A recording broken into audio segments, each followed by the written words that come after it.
Combattants de l'indépendance, aujourd'hui victorieux, je vous salue au nom du gouvernement congolais. À vous tous, mes amis, qui avez lutté sans relâche à nos côtés, je vous demande de faire de ce 30 juin 1960 une date illustre que vous garderez ineffaçablement gravée dans vos cœurs,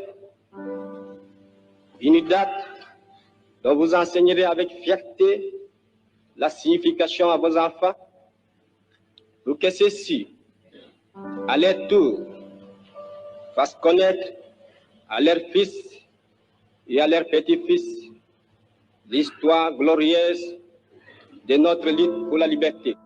La République du Congo a été proclamée et notre cher pays est maintenant entre les mains de ses propres enfants. Ensemble, mes frères, mes sœurs, nous allons commencer une nouvelle lutte sublime qui va mener notre pays à la paix, à la prospérité et à la grandeur. Nous allons établir ensemble la justice sociale et assurer que chacun reçoive la juste rémunération de son travail.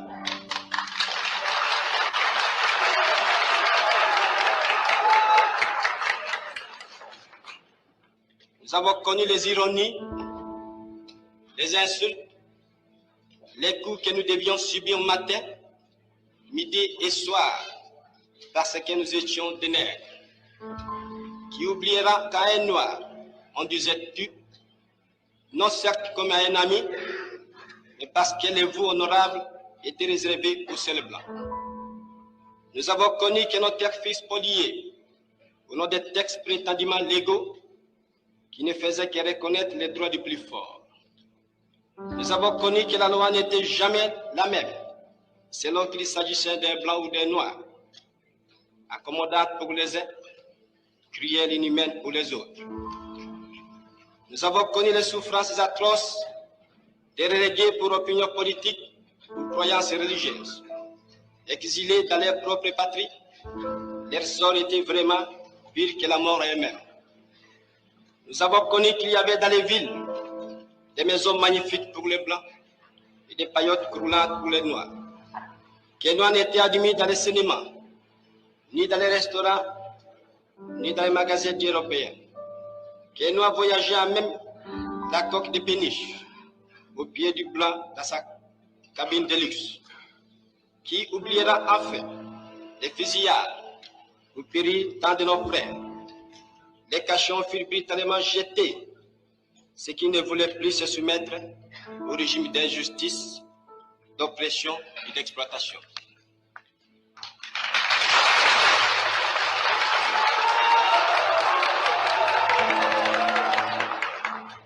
Cette indépendance du Congo, si elle est proclamée aujourd'hui dans l'entente avec la Belgique, pays ami avec qui nous traitons d'égal à égal, ni les Congolais digne de ce nom ne pourra jamais oublier cependant que c'est par la lutte qu'elle a été conquise.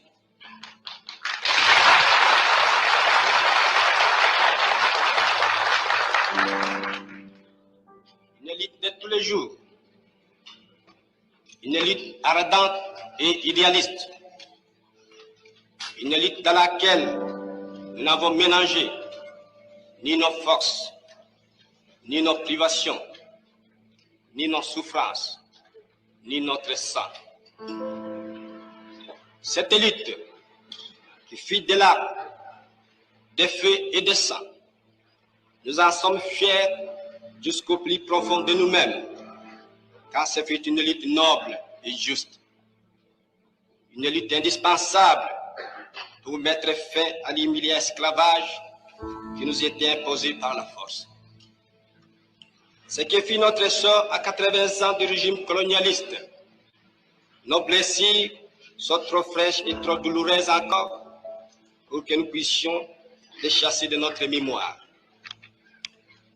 Quand nous avons connu le travail harassant, exigé en échange de salaires qui ne nous permettaient ni de manger à notre faim, ni de nous vêtir ou nous loger décemment, ni d'élever nos enfants comme des êtres chers. Hommage aux combattants de la liberté. Sounding good, people. That was Patrice Lumumba.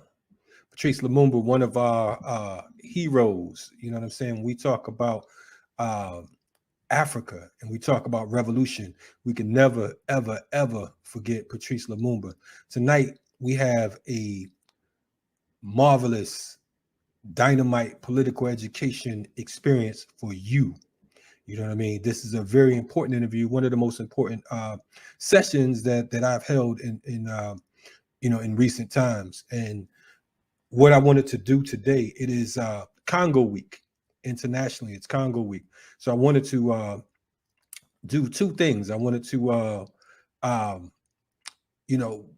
address two issues at one time, and one being that of Patrice Lumumba, because of the fact that we know that he was the first prime minister of Congo. We know that he was a brother who fought tirelessly and relentlessly, you know what I mean, to make sure that Congo was on the right side of the history, it being the epicenter of the continent of Africa.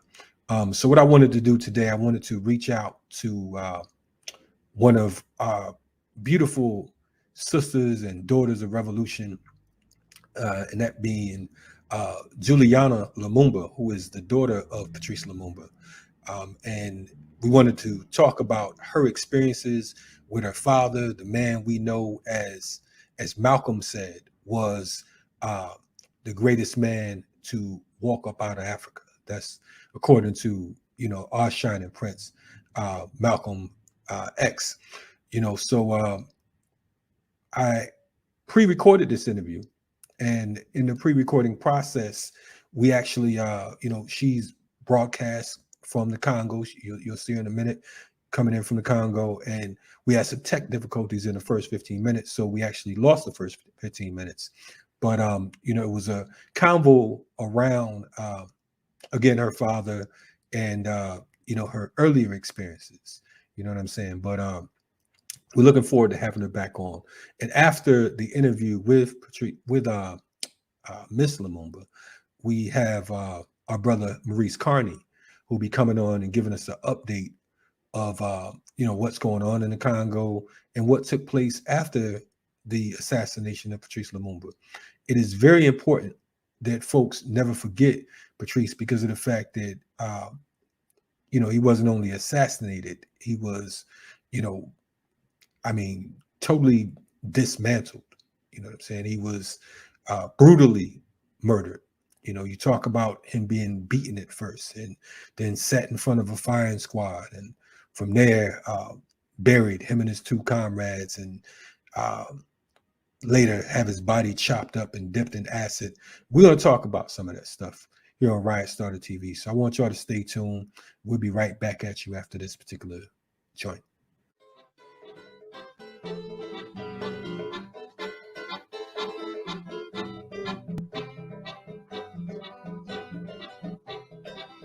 Mwana uwa mambu ya imba ngeke vwanda mutu kitoko.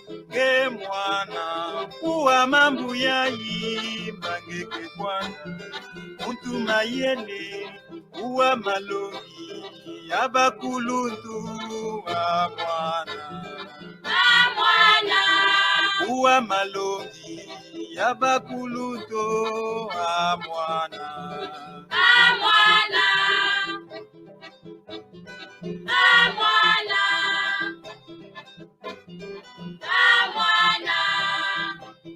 mwana fyotizo la tata na mama malongi ya bawo kepesa luzingu gelenda finga bauve gelenda finga bauve mwana fyotizo la tata na mama malongi ya bawo kepesa luzingu gelenda finga bauve gelenda finga bauve mwana fyotizo la l'école que pesa kama ele atalubu mosiku kimape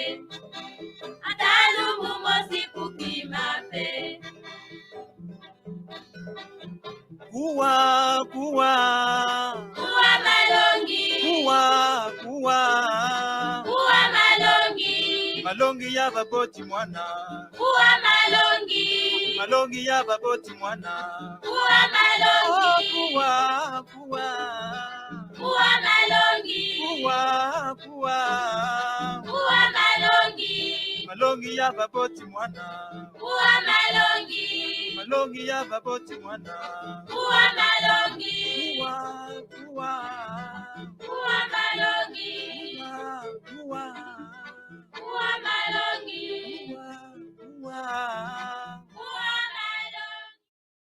have done this, but with the Congolese people, and who were not with him. But you know, he was a political leader. He was not a prophet or a religious person. So, as a political leader, you have people who are with you, others don't like you, and that is the rule of democracy, and they try to make democracy. And at that time, they didn't understand really what he wanted, because they wanted to be free, yes, but to copy and to make exactly all the white have done in our country. He said, no, we don't need to imitate them. We need to be ourselves. We have our own values. We are African. And they saw that he was crazy, you know. And when he was asking at 1960 that we have to get back our art, which in the museums and whatever, and we have to have all our shareholders in the economy, they're thinking he was a utopist, you know, and that's it. That's why I'm saying it's true, and now we know it by history. You know, it's not only the white people. That's right. But yeah. Now we have an evolution. It's different because people after his death, because he has a national destiny and he has a Pan-African destiny and an international destiny. Because if people didn't believe in that man, there is more than 30 countries in the world that have the name of Patrice Lumumba on streets, on places, in places like Belgium, France, Poland, Tehran, Iran, Alexandria, whatever. More than 30 countries in the world has given the name of Patrice Lumumba. If they didn't believe that this man was positive in some way or another, they won't do it. Right. But that is now, but not at that time. And we also had all this evolution because he didn't die by himself. He was not an individual. He was a political leader. He has people following him. And when he died, there were three when they assassinated. But after that, all his members of his party, a lot of them were assassinated. You know, they wanted to eliminate everything that was from Lumumba. And after that, from 1960 to 1964, we had a rebellion. And they wanted to be a Lumumbist rebellion and coming back with the ideas of Lumumba. So that's it for the moment, because I talk a lot. No, it's trust me. I'm sitting here as a student, so I'm grateful for you to share, because of the fact that it's not. This isn't information we always get. I did a interview earlier this year on a Iranian television show, and the reporter asked me, did I know that, and I mentioned Patrice Lumumba, and he said, did you know that they had a street named after him in Tehran? And I didn't know. And I actually looked it up, and to verify what it is you're saying, I'm like, wow, here it is in Tehran, Iran. You have folks who were intelligent enough and respected Patrice Lumumba enough to name a street after him. But here in the United States, you might get a street named after Martin Luther King or Malcolm X, but the reality is they name streets after entertainers and sellouts. You know what I mean? So for folks to understand that this man was a revolutionary leader, you talking about a young man who became prime minister, who, as you said, yes, he died when 36. 36 years old. So he was assassinated at 36. When he died, when he was assassinated, yes. Yes. And he has been in power, like say, 3 years. 3 From years. 58, the 10th of October 1958, the creation of his political party, and he has been assassinated the 17th of January 1961. Wow. So in this short time, he had such an impact in our country and such an impact on a lot of people. Yeah, globally. Globally. No, I mean that part right there is incredible. I wanted to ask you, because of the fact that, like you stated earlier, you said, okay, boom, this was just daddy to me, right? This was your father. So it goes beyond just a political presence and a political understanding. I want to know, at what age did you begin to understand the impact of who your father was, who Patrice Lumumba, and I don't even want to say was, I want to say is, because of the fact that indeed his legacy lives. You know that before my father died, we flew to Egypt in October 1960. And it's a little bit story. We went to Egypt with Mr. Abdelaziz Ishaq, who came in Congo at that time to open the new embassy. And he met my father, and he found that this person worth knowing, and they became friends. And he asked, because at that time my father was arrested under house arrest, and there was 2 belts around the house. The first one of UN forces, the second one of Mobutu's army. And they asked, Mr. Abdelaziz asked him if he could bring us, the children, to Egypt to protect us. And he sent a telegram to Cairo. He was from the Ministry of Foreign Affairs. He sent a telegram to the President Nasser, and he said, okay. So we had passport as Egyptians, and his sons, Francois, Patrice, and me. Roland, the last one, stayed with mom. And Francois was Tarek, Patrice was Omar, and I was Fatma, like the children of Mr. Abdelaziz. Anyway, we had, first of all, to get out of this house. Everybody was under house arrest. Wow.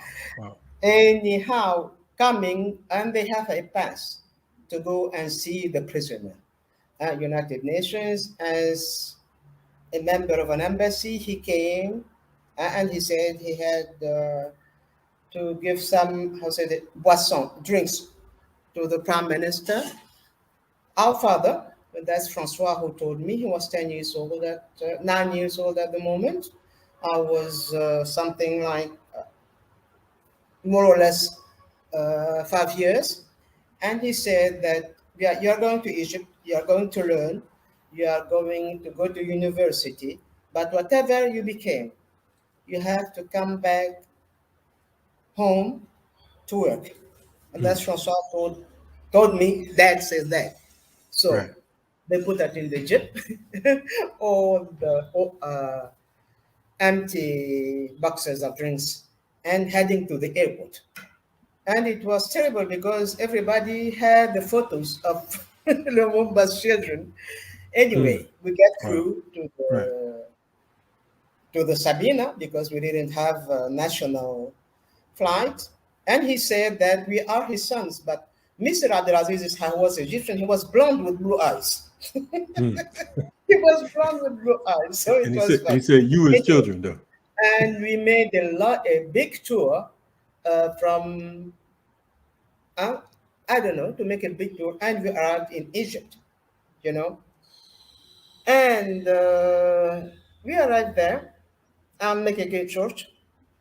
And one time we were hearing, and my father, and he created the Department of the African department in the Foreign Affairs, and he was a professor, and he created the African Association in Egypt. And it was a network for all the liberation movements in Egypt. And this man, because our house, it was United Nations, because I've seen Amilcar Cabral, Neto, Sam Nujoma, all of these persons, they were in Egypt as refugees, and they were coming home. And our father used to teach us who was my father, who was Chombe, who was Lumumba, the history, whatever. But we were 6. He had 3 children, Magdi, Shams, Magdi, Bahagat, and Sham, 3, 2 boys and a girl, and we were 2 boys and a girl.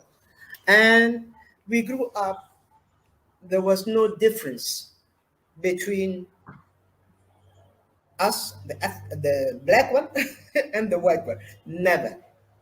Wow. A difference. We were alike.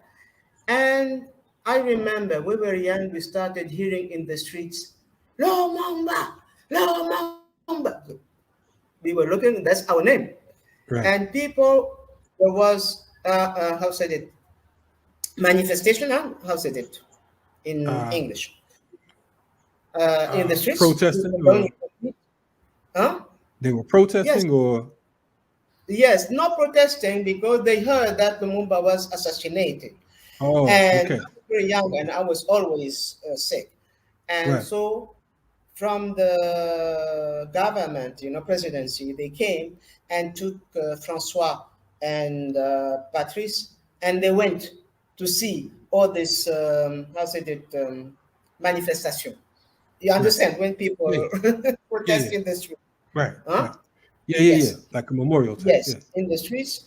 And it was terrible because I was at home because I was little, and they were afraid that, I go to this riot, and they have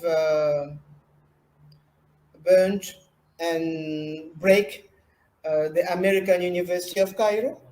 They have break the Belgian embassy. I remember because I lived there. Right. Okay. So, and I was able to see it. Before what happened, my mother, Mama Zizi, my Egyptian mother,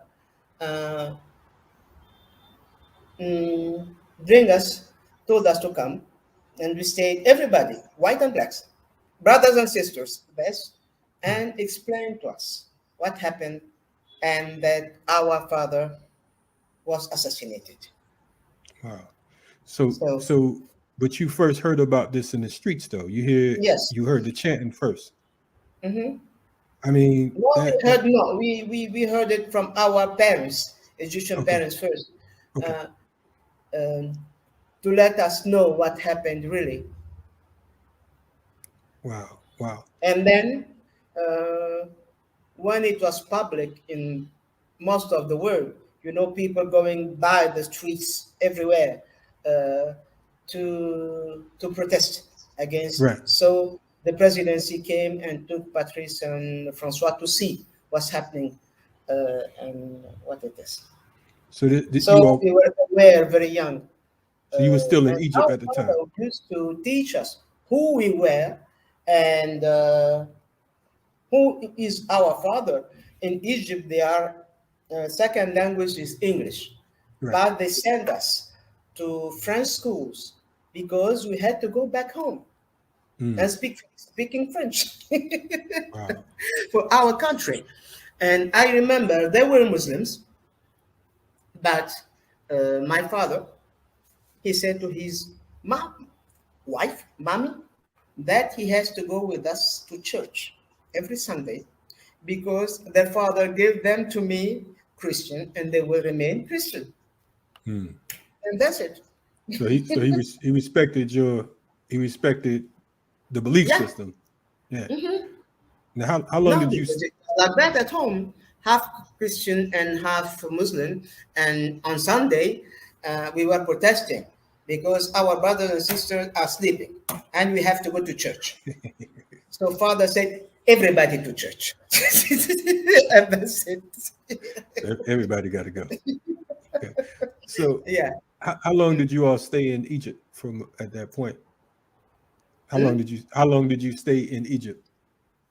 We're in Egypt Yeah. After the assassination. or with my family. Yeah. Because my mother came a year after. Okay. We were in the same neighborhood. Okay. So Okay. the two moms know each other very well. So Okay. we have two homes.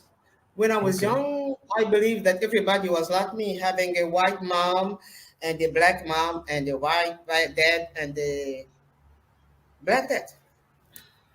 But I knew who I was, but You I was had clear. to. Right. But Yes. that's the good part about it. You knew who you were. So with that in mind, okay, so they told you that he was assassinated, and you knew who the assassins were in regards to Mobutu and the Belgians. I mean, when did you learn exactly from a political standpoint, what was the cause of this assassination, or did you already know? I don't understand. Okay, I'm saying like after he was No, assassinated. because the sound sometimes it goes, so I can't hear The you. sound's coming the in and sound out. is not very stable. That's Yeah. why. Okay. Yeah. Well, I'm gonna try to talk a little bit slower so we can catch No, up it's with the not sound. you. It's Okay. the sound. Sometimes it just go. Okay. Okay, Yeah. I understand. Cool. From So Mobutu, what is yeah, Mobutu doing here? right, exactly. So Yeah. so when was it that you understood that those were the people who assassinated your father? Did you know already, or No, we knew when we were very young. okay. From our Egyptian family, our fathers and sisters, we knew the Okay. history. And after that, when my mom came, Mama Pauline, we knew other stories. And we were very aware since very young what happened to our father. Okay. So what did you where did you go back to the Congo as an adult, or were you still a child, or how did No, that? never. We grew up in Egypt, and after that, I went to France to finish my studies. I started to work there, and then finally I came in Congo, Zaire at that moment at 1994, because we were not allowed to come. We didn't have Zairian or Congolese passports. And our mother, Mobutu, wanted us back, but my mom didn't want. She wanted us to finish our study, and after that, we can came. It was after the declaration of democracy opening. The democracy in Congo in 1991, 1992. So Hollande and mom went before, and then I came with Francois, and the last one to come is Patrice. So we need to come back home almost 40 years, not because we wanted, but because it was like that. And I think that nobody on earth should live this experience, because it was not a choice of being abroad and being exiled so long. We were child, and it's not fair. It's not fair that they steal from you your own history, your own land, and a lot of things. But instead of that, if we didn't fly, because it was really flying to Egypt, I won't be here to talk to you. Right, right, right. Well, we glad that decision was made, to get out. So what was, as far as like, okay, growing up Lumumba, you know what I mean? Did the folks that you went to school with and everything, did they know your Yes, history? no, because I went in a boarding school in Egypt, Notre Dame des Apôtres, religious school, French. Well, we were very famous Okay. in Egypt, because they really honor Patrice Lumumba. He's a positive figure. And I remember when I was young and going to see my friends, when you said, that is Juliana. Okay, hello, Juliana Lumumba. Oh, everybody, so it was a little bit like that. So that's it. I was a little bit different, Right. but I think that I am very, grateful to the Egyptian government, to our Egyptian friends, because in a way, we are the children of violence, and big violence. What happened to us? Not only the way our father died, but the way that we had to leave our country. We didn't leave going like that. We were hiding, Right. and we went there, and we find a lot of love, a lot of respect for my father, and a lot of things. That's why we grew up in a very, very, very great conditions, and we were entouré with love, with respect, with the, we grew up, and it gives you strength with our Egyptian family, like I said, like brother and sister, and they didn't hide, but they were protected.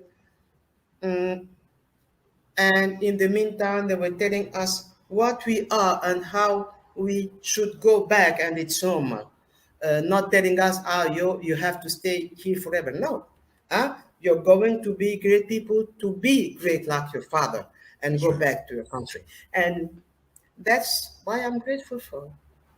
And there is, I said, things that are positive, but other things are very negative too. And I remember my mother, she was very young. She was like 23 when my father died. And we grew up. She said that Lumumba is the name of her husband. And we should, and Akam said it, we have to gain, the right of being called Lumumba. She was very a proud lady, and She wanted. here we are. Here is the product. Here is the product.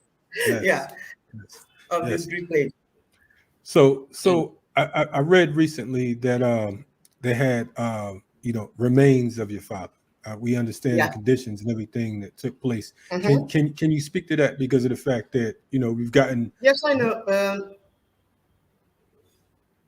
The horrible thing that when my father was sent to Katanga, there was 2 Belgian and 3 Congolese, Chombe and others.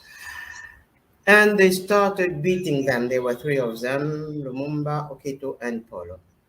And after then, they shot them, they buried them, and they came back to unbury them and started to cut them in pieces. And after that, they said that they dissolved them with acid. And I don't know, how do you call that? Crime against humanity. I think if you really hate people to that extent. Yeah. And we didn't know. We knew this history, but we didn't have any, we didn't know if the place they said it was really there, and everything was true. And we knew this he's from the army, Major Slut. He made an interview saying that he was there. He cut them in 34 pieces, and they dissolved them with acid. And he showed on the TV a tooth, saying he remained with 2 teeth of Lumumba. Okay. This is an African, or is this an African? No, he was white. He's Belgian. Belgian. Okay.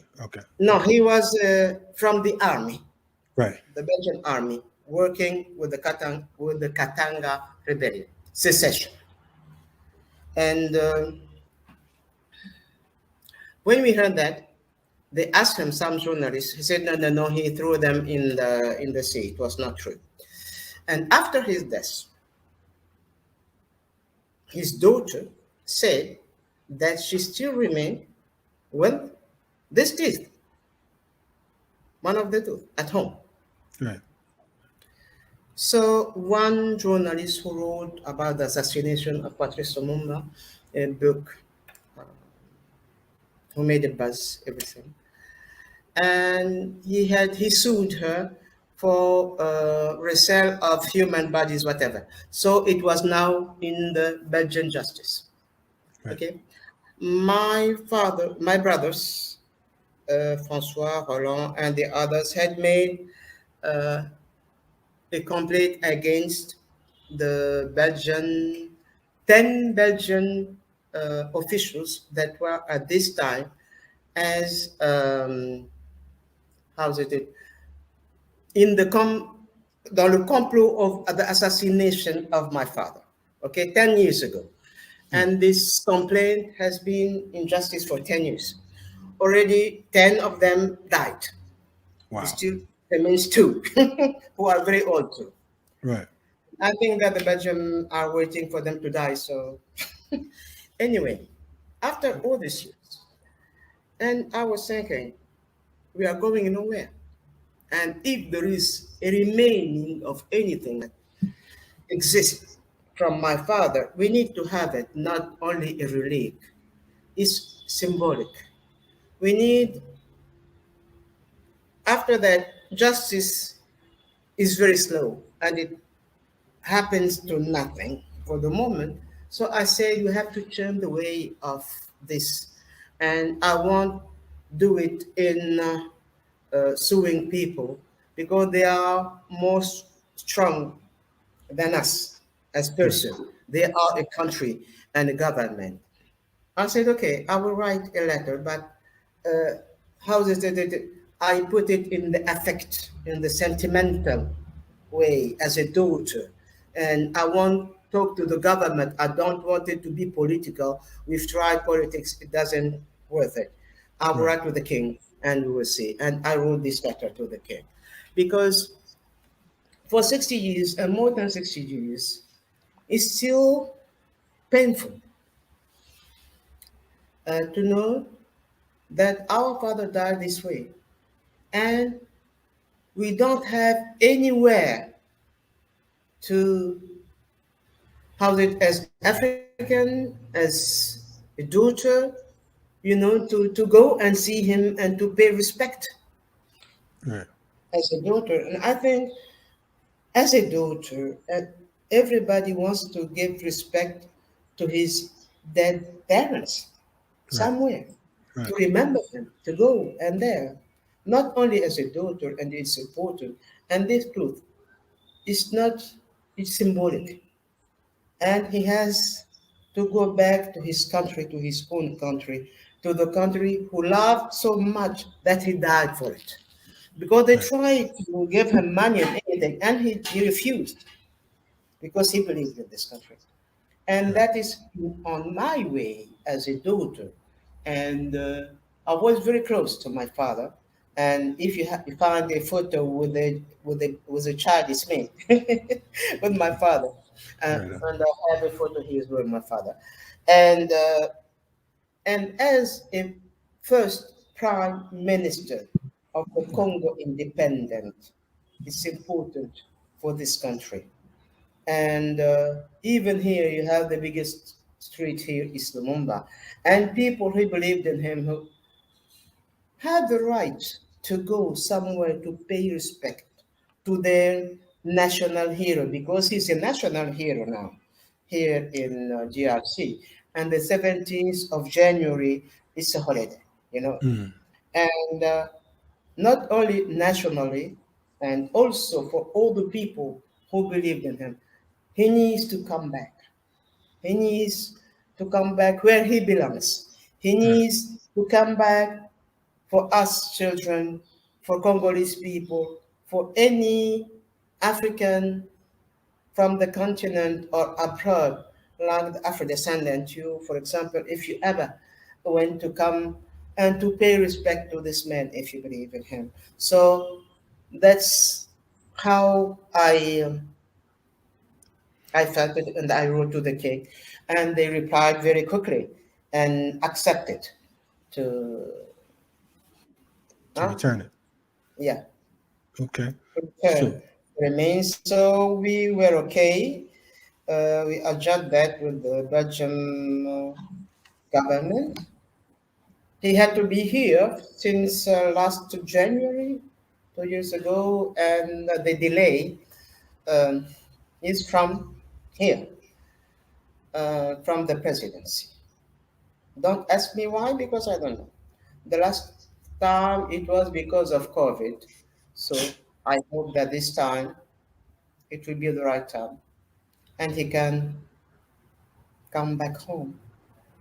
Not as a relic of assassin, but in our culture, every death is a renaissance. that's right. And we need to do it. He need to come back home. When he comes back home and he's buried, when you bury something like a seed, what happened? It grew. It grows. That's right. It grew. That's right. Yes. And it's a renaissance of the hope. It's a renaissance of what we believed in. It's the renaissance of what he believed in. And we have to continue. He had made his part with all the martyrs, all went with him. And we tried to go on this path with our errors. But we have to continue. That's right. We have to have hope. It's not a matter of weeping or crying. It's not the time. We have this time. Now we have the time of hope. We have the time of development. We have the talents. We have the all. We have it in on our own hands. It's our work. If we want fully to, that is the revenge for me of Lumumba. It's not to cry. It's not to go and say, "I will kill whatever and sue him." It Right. is that his ideas, his value that he died for, come true. That's the best revenge, I think. Hey, I agree with you. I'm looking and I'm listening because um I mean this situation with Lumumba, it shows the hatred Yeah, that they have for African people, particularly Africans who resist. You understand what I'm saying? The fact that they would, I mean, the fact that it's even an issue that someone, first and foremost, the fact that someone would do the things that they did to your father, that's number one. That's the most atrocious. I mean, my mind is not even equipped to fathom that. You know what I'm saying? Because to a degree, to an extent, it seems unrealistic. It seems like some type of horror film. You understand what I'm saying? yes, it's horror. It's horrible. Nobody can understand that how hard it is, you know. And we have this film Lumumba. I don't know if you have seen it from Raoul Peck. I wanted to And ask you about that. others and me, I can't see it. Hmm. I can't. Till now, Right. Hmm. till this age, I can't.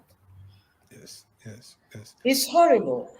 I don't know the hatred to this extent. Yes. I mean, they not only try to assassinate and murder him and torture him, but they really literally try to destroy his spirit. You understand what I'm saying? I mean, you beat him, you shoot him, you bury him, chop him up, dip him in acid, collect his teeth as a souvenir. And cut him in 34 pieces. I heard him saying that in an interview. With no remorse. I mean, you know, these are strange people. You know what I'm saying? And I can't imagine your thoughts and your feelings because of the fact that this is your father. You know what I'm saying? Yeah. That's the first thing. I am hurt and I never met him. Just the stories that I've heard. You understand what I'm saying? Just understanding, you know, who he was as a leader for us. Here I am. I've never been to the Congo. You know what I'm saying? But his energy and his presence, I was born in 1970. So he was already gone physically before I even came on the planet. But he's impacted my life. You know what I mean? So to hear, every time I hear that particular part of that story, it really just, I mean, it messes me up. But to sit here and talk to you, his offspring, and just, I can't even begin to try to imagine. But I say that, you know, I pray that if there's any sense of bit of humanity in that particular government, that they would at least, at the very least, return his remains, you know, to you and the family so you can deal with it properly. Has there ever been any type of apologies issued, or what I mean, not that it would matter, but I'm just saying, it's like, has there been any sign of remorse, or has it just been, you know, business as usual?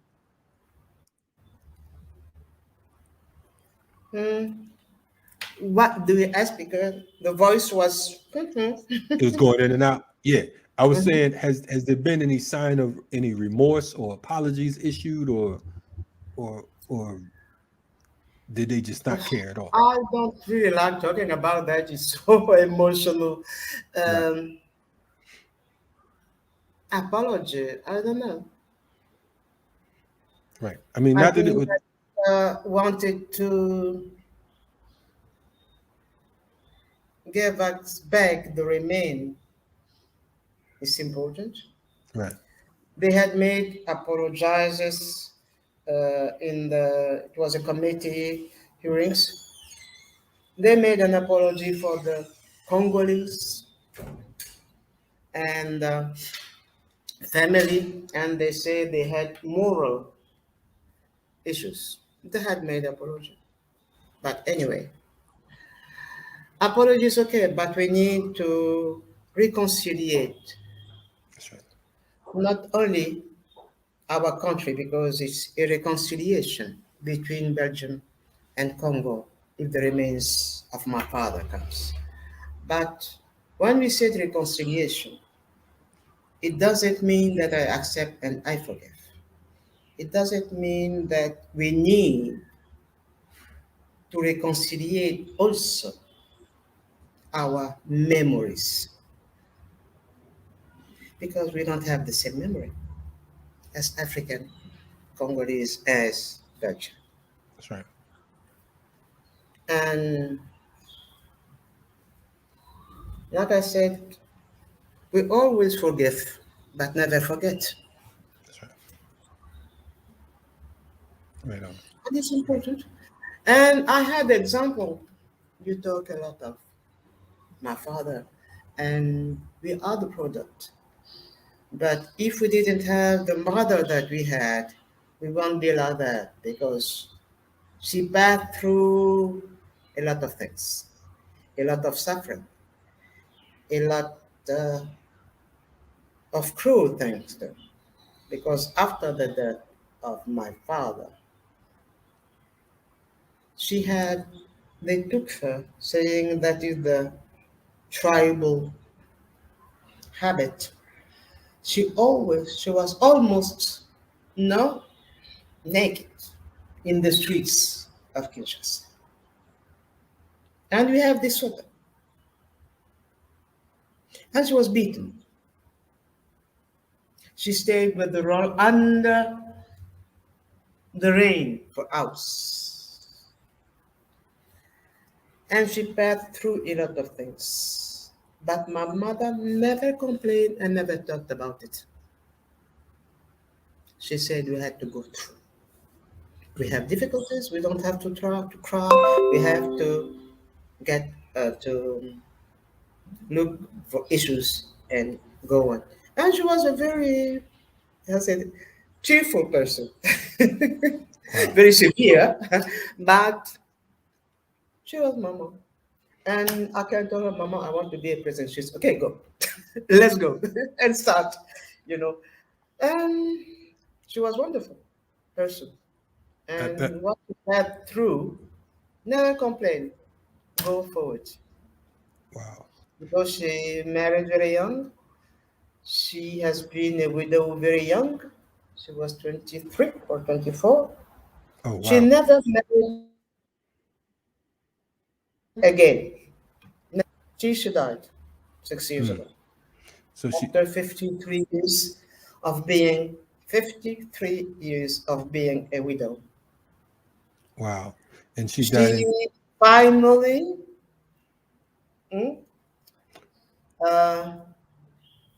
went together with her Patrice. When I think about her, I said, Mom, at least you found your Patrice. That's right. And you're together now. It's a beautiful thing. Yeah. So she definitely was a strong woman too. I mean, because I asked her, my mother, she was very young, why she never married again? She could, and especially in our culture, it's not a good thing to remain a widow. You don't know about you're crazy or something. Right. She said, no, after I married your father and living with your father, I didn't met a man that worth to equal Patrice. That's one. The second thing, I didn't want to do to make any other children. I just want you. Wow. I don't want you to suffer. I don't want his children to suffer. If I have other children. Wow. Yeah. I mean, she had high standards. It was, you couldn't find a man, that, you talking about Patrice Lumumba, where do you go from there? That's my mom. Yes. She said so. Not only to me, but to journalists. And what was her name? Pauline. Pauline? Well, yes. So definitely we salute Pauline Lumumba because of the fact that, yes. Hey, Kalonji, I have to leave you in 2 minutes. Listen. Because I have something. I'm not crying. I have a problem with my eyes. Oh, okay. I thought I was making you so happy you started crying. Yes. No. I'm not crying. Okay. No, I'm not crying. Okay. Everybody thinks I'm crying. No way. Right on. Well, listen. I will show you something if you can see it. Hold on a minute. Yes.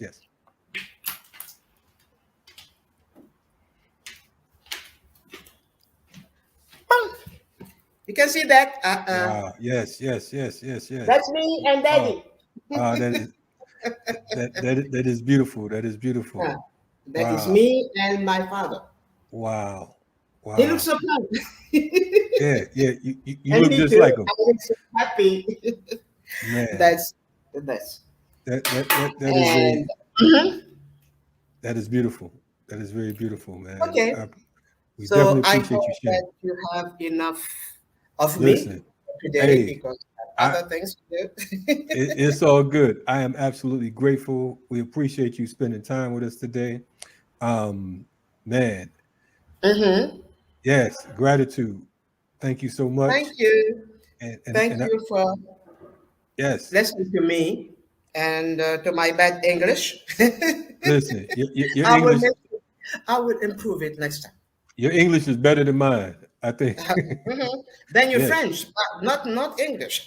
Hey, I'm gonna work on it. So I'm gonna work on my French. Okay. But Okay. anyway, Thank you very much for listening to me. Thank you yes, very much we for love you, Big sharing Strong. this And we, moment. yes, look forward to meeting you in person. Yes. Yeah. Thank you. Bye. Okay, be safe. Take it easy. Okay. Be safe, you too. Right on. We Okay. Bye. yes, we are Mhm. live. We just had we were just joined by Juliana Lumumba, daughter of Patrice Lumumba, and it was definitely an honor, a privilege, and you know, I don't know if I should say a pleasure because of the fact that me myself, I'm sitting here emotional because of the fact that I recognize the greatness of not a national hero, but an international hero for African people. To me, he's one of our most important figures, you know, in the history of. I think Malcolm said he was the greatest man to come out of Africa. You know what I'm saying? That's what Malcolm X said. You know, and we honor and we give thanks for Mama Juliana. We give thanks for Mama Pauline, who became an ancestor, and you know, who stood strong and continued to carry on after the assassination of you know, such a great African and a great revolutionary. You're checking out Riot Starter TV. Make sure you continue to stay tuned in with us. Congolese have been massacred by white people in the Congo for years and years and years. And if the shoe is now on the other foot, only thing I can say is it's like chickens that always come back home to roost. Do you personally feel, though, that there's some shame or involvement here or some guilt associated with the killing of other human beings? I think that the white people should be ashamed of the deplorable situation that has been existing in the Congo, which is not the fault of the Congolese, but which is the result of instigation by European powers who are fighting each other over the mineral wealth of the Congo. And now to make it appear that the Congolese themselves are criminals or brutes because they're reacting to these injustices that they've been victimized by is again ducking the question. Chambi is the murderer of Lumumba, who was the rightful prime minister of the Congo. Chambi is the man whose forces fought against the United Nations forces and against the United States. And despite this criminal past of Chambi, now the United States is backing Chambi, who has hired South African mercenaries who are hired killers to disrupt the peaceful efforts of the freedom fighters from Stanleyville to make the type of country there that they want. And it is this American support of Chambi, actually, that's at the root of the whole problem.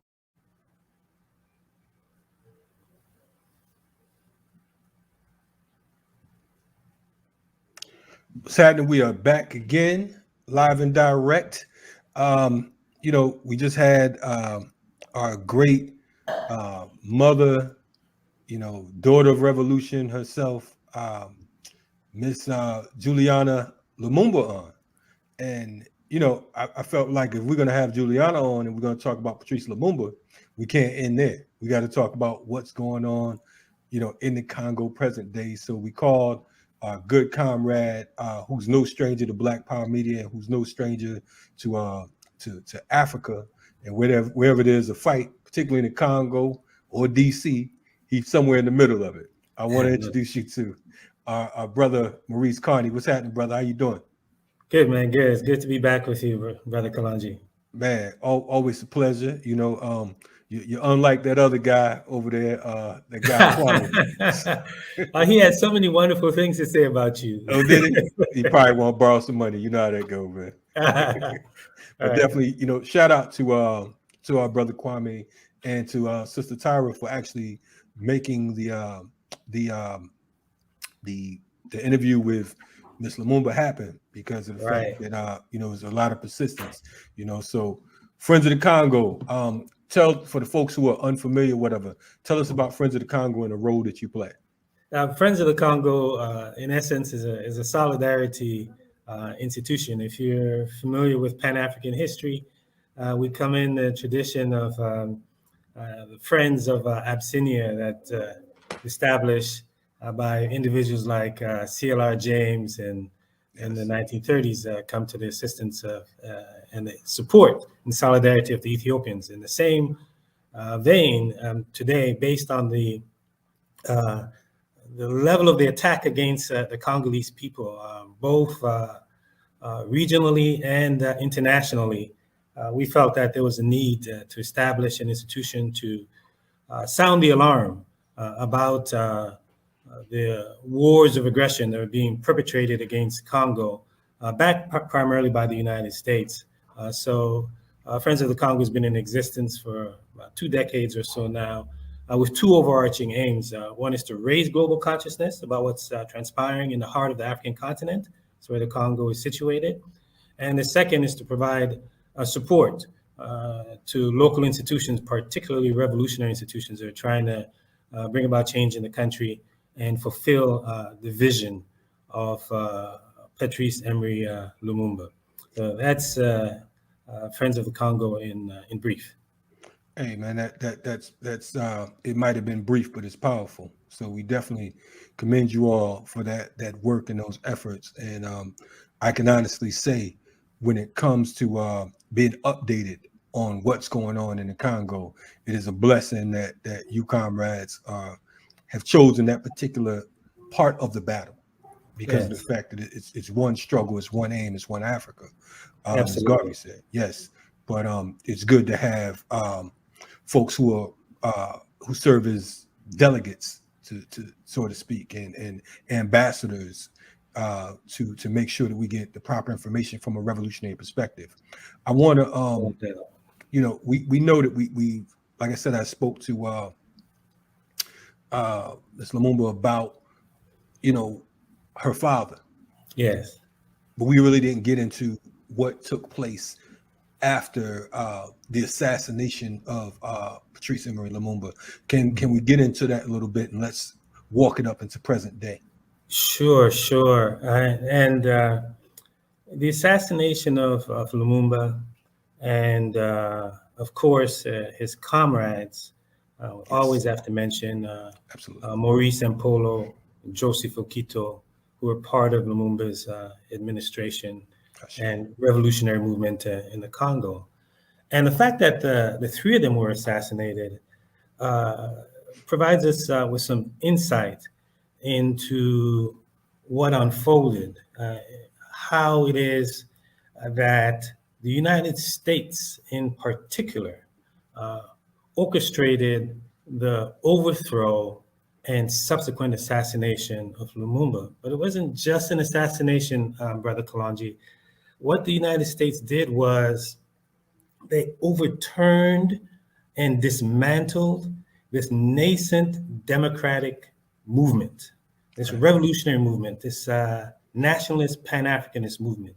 So it wasn't just a question of assassinating Lumumba, but it was a question of just eradicating, just dismantling any notion of a revolutionary Pan-African movement coming out of the heart of the African continent, arguably the most strategic location on the planet, certainly the richest, right? The richest part of the continent, if not the world itself. And in fact, the chief of the station of the CIA himself stated, Larry Devlin, he wrote a book called entitled Chief of Station Congo. I encourage people to read it. Don't go and buy it, but find it somewhere to read it. Sure. And he said that we had to remove Lumumba, right? Because if we didn't remove Lumumba, not only would we have lost the Congo, but we would have lost all of Africa.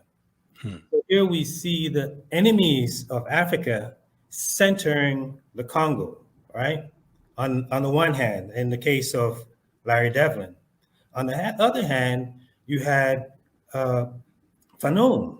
Fanon said the fate of all of us is at stake in the Congo. And Nkrumah writing a book on the Congo entitled The Challenge of the Congo, where Congo would serve as the capital and the center of the United States of Africa. So what we saw in around the overthrow and assassination of Lumumba, which in fact the United States itself, in declassified documents that it released a number of years ago from the State Department, said the operation around the Congo was the largest covert action in the world since at that time in the 1960s by the Central Intelligence Agency. So what we saw in the Congo was this effort, this undertaking on the part of the United States to destroy democracy, and by removing Lumumba, removing the revolutionary forces. But that wasn't sufficient. What happened, in addition to that, what the United States did was to install a dictatorship over the Congolese people, right? And then maintain that dictatorship for over 3 decades. What I mean by saying I maintain that dictatorship, meaning that whenever there are any attempts to try and overthrow the dictatorship, the U.S. would either send in its military, send in proxies. Even in one occasion, they sent in bomber jets that were flown by those who were driven out of Cuba by Castro, that were living in Miami. They joined up with the CIA to go in and bomb Congolese revolutionaries who were trying to regain power. So the United States installed this dictatorship over the Congolese people for over 3 decades in Joseph Desiree Mobutu. And then he ran the country to the ground even further, right? And when the Congolese people, after nearly around 3 decades or so, mustering this people's movement, this democratic movement coming in the wake of the Cold War in the early 1990s, when in the aftermath of the Cold War in the early 1990s, we see instead of the United States, quote unquote, the leading democracy in the world, supporting this grassroots democratic movement that was coming up to try and get rid of Mobutu, what they did was, the US that is, they backed an invasion of the Congo so that Mobutu would be removed by agents of neocolonialism, proxies of the United States. And I'm speaking about primarily the leader in Rwanda, Paul Kagame, and the leader in Uganda, Yoweri Museveni.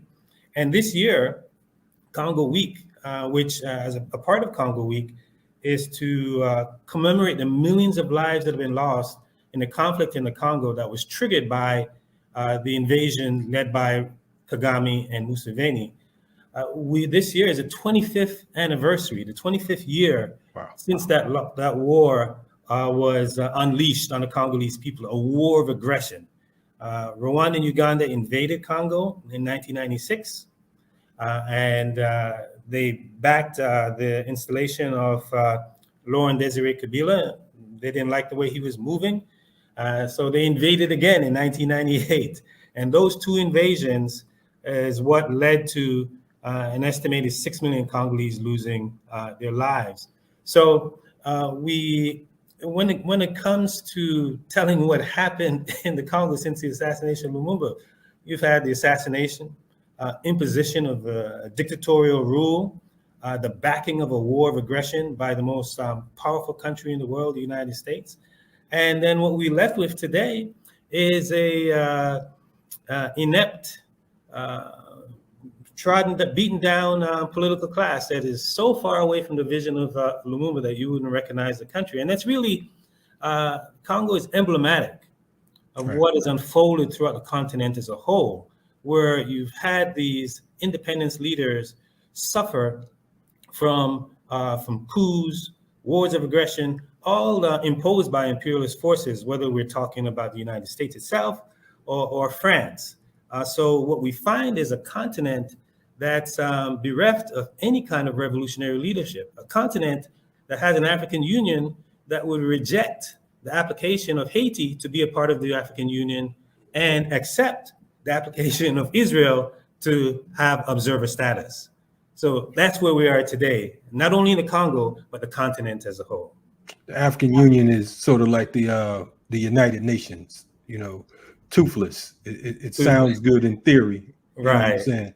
But in It's practice, a far cry from what Nkrumah and Touré and envisioned for the continent as a whole.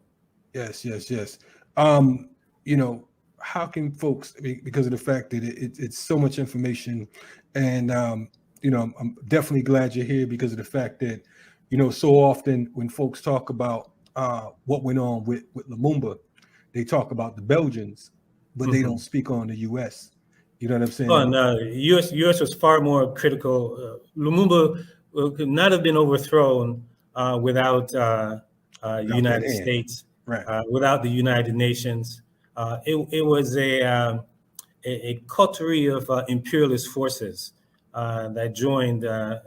When you look at it, Lumumba didn't have a chance. He really didn't have a chance when you consider the array of forces against him. And it's really important to note, Brother Kalonji, those forces are still at play today. It hasn't fundamentally changed. You see, even the state of Congo itself, that country, it was established as an extractive outpost. It was set up by Europeans so rubber could be extracted, so ivory could be extracted, so iron could be extracted. And that has continued to this day. The only difference is that the type of minerals that are being extracted to some extent. Right. They weren't extracting coltan to feed the capitalist engine in the West back in the late 1800s, early 1900s, but that's what's being extracted today, and cobalt is being extracted today. So that blueprint that was set in place in the 1884-1885 Berlin Conference is still in effect to this day. And that's the fundamental struggle of the Congolese to reclaim their sovereignty, to control and determine their own affairs. And that's why the young people of today in the Congo are reaching out to Lumumba and reaching back and studying Lumumba and seeing and drawing up on his teachings and drawing inspiration from him in order to wage their battle to bring about change, not only in the Congo, but in Africa as a whole. It's another thing that's wild, and I know we're pressed for time, but the fact that when you hear the number 6 million, you know what I'm saying,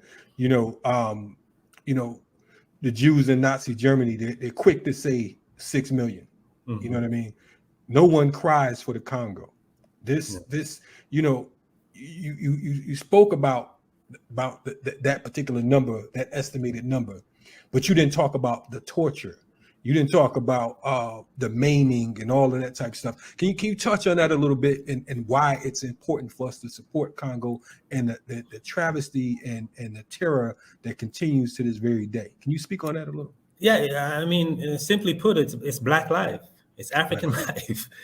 Can you imagine if African life is being destroyed to the extent that it is in the Congo, and then the African world is just silent about it? It just means that, well, you don't value Black life. You don't value African life. So if our brothers and sisters in the heart of the motherland are being raped, hundreds of thousands of women being raped as a weapon of war, people living in bestial conditions, if that doesn't drive you as a Black person, as an African, to act, to want to change it, to want to assist those who are trying to transform that situation, then how can you even claim that Black life matters? If Black life matters, Congo's got to matter. It's really as simple as that. And this is not the first time. Right. We saw when the Europeans first conquered, or not first, but in the 1800s, conquered the African continent, or in the heart of Africa, and they gave Congo to King Leopold II. And during that period, an estimated 10 to 15 million Congolese perished as a king extracted rubber.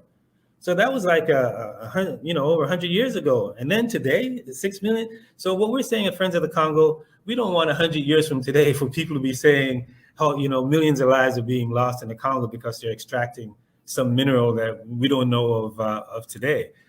Our aim is to have that stop today, and the best way to have it stop is for Africans to control the Congo, for Africans to control Africa, and for us to get rid of these stooges and proxies who are running a game on us, like Paul Kagame and Yoweri Museveni. They go around pretending they're Pan-Africanists. I hear That's people saying that Paul Kagame is a great Pan-Africanist. The guy kills Africans to the tune of millions. He's like in bed with finance capitals, the biggest capitalists in the world. People like former war criminals or current war criminals like Tony Blair and Bill Clinton. Those are his buddies. Yes. And so these are so we try to bring clarity to this, like who is truly in support of Africans, an African revolution, truly in support of Pan-Africanism.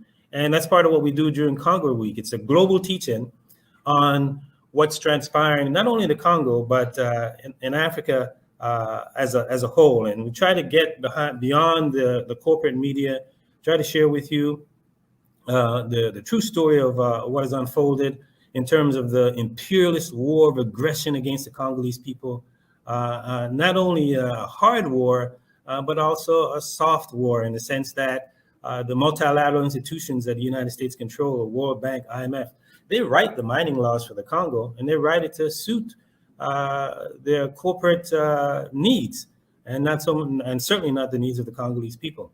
So during Congo Week, you'll get to hear about that. There's a lawsuit that's being brought against major corporations like Apple and Tesla because of their involvement in the Congo. We'll be discussing that tomorrow. We'll be discussing that on Wednesday, the 20th at 2 p.m. And people can go to Congo Week, congoweek.org to find out more about it. We'll be discussing the 25-year war against the Congolese people. We're showcasing a film entitled L'Afrique en Morceaux, or African Pieces, where we have Paul Kagame, Yoweri Museveni, in their own words, telling you how they invaded the Congo, telling you how they were backed by the United States in terms of intelligence, in terms of money, in terms of equipment, you name it, in their own words. So when we say this, we're not just making things up. We have the documentation, and we hope you can join us. You go to congoweek.org, you'll get all that information about what has unfolded in the Congo and what continues to unfold in the Congo today. Hey, brother, we definitely appreciate your work. Next year, we definitely want to hear Black Power Media sponsor Congo Week virtual. That's what's up. Yeah. So, hold us to it. Give us the time. Whatever. Well, your brother from another mother down there in Atlanta is going to do that. So. Oh, man. So you don't even have to say hold us to it. Hey, I should have said that to you offline, because he about to call me in a few minutes. I might have changed my phone number. But definitely, he's gonna be on you. You know that. But but it's our duty. We hear so many brothers and sisters talking about going back to Africa. They talk about, the motherland and this and so on and so forth. But seldom do we hear folks talk about going back to reclaim, going back to assist in our people's liberation struggle. You know what I'm saying? That's the part. Yeah. I'm not hearing too many people saying they want to go to the Congo. You know what I'm saying? No, not too many people. They want to chill on the beach. You know what I'm saying? And talk about nice things, but forget about what's really going on. So definitely we commend you. Give us the website to Friends of Congo as well, because of the fact that we think that more people need to get involved. Sure. The website is friendsofthecongo.org, friendsofthecongo.org. And in order to participate in Congo Week, then go to congoweek.org. And a shortcut to the films that are being screened throughout Congo Week is Congo in Harlem, congoinharlem.org.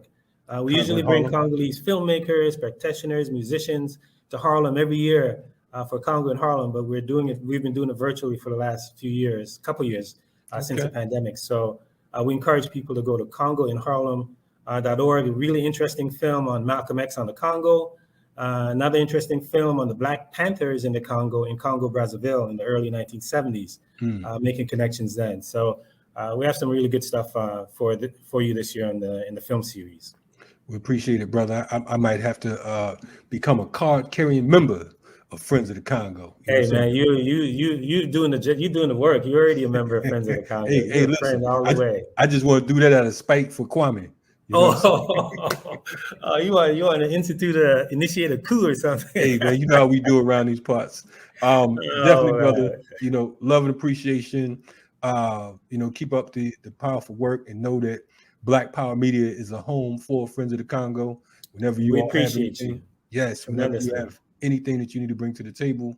Of course, we had a Remix Morning Show, and we have a plethora of other shows that you know, that I'm quite sure that you'd be welcome, you know, and you and other members, except for Kwame. Absolutely. But except for Kwame, you know, so keep him on the phone. You know what I'm saying? But definitely, you know, keep us informed, and we're looking forward to checking out the film. All right. Thank you. Thank you very much for providing us the opportunity to share with your audience, brother. Absolutely, brother. You've been checking out my man Maurice Carney from Friends of the Congo. We definitely want you all to support Friends of the Congo because of the fact that if you say you love Malcolm, then you must love Patrice Lumumba. Malcolm stated that Patrice Lumumba was the greatest man to come up out of Africa. You know what I'm saying? And he, you know, man, I think Malcolm knew what he was talking about. So if you love Malcolm, support Patrice. And if you love Patrice, support the Congo. So again, it's Congo Week. You know, this has been an awesome show. I hate to even call it a show because of the fact that, you know, that diminishes the political education aspect of it all. So, you know, definitely shout out to Juliana Lumumba and Maurice Carney for the bonus coming to give us a update on what's going on in the Congo. You're checking out Riot Started TV. We have a whole lot of good stuff coming up. So make sure that you check out the archives. Aside from that, Black Power Media itself, we have some real solid information and works coming, everything from the Black Panther Party to political prisoners and Ward Churchill and, you know, a little bit of everything, dealing with everything from counterinsurgency to, you know, AFRICOM. You know what I mean? So stay tuned, stay on point, and, you know, stay ready for revolution. Again, Riot Started TV. Check us out every Tuesday, Wednesday, and Thursday on the Remix Morning Show. That's from 8 to 10 a.m. That's 8 a.m. to 10 a.m. Eastern Standard Time. You know, stay on point, stay ready for revolution. Until next time, we out of here. Salute.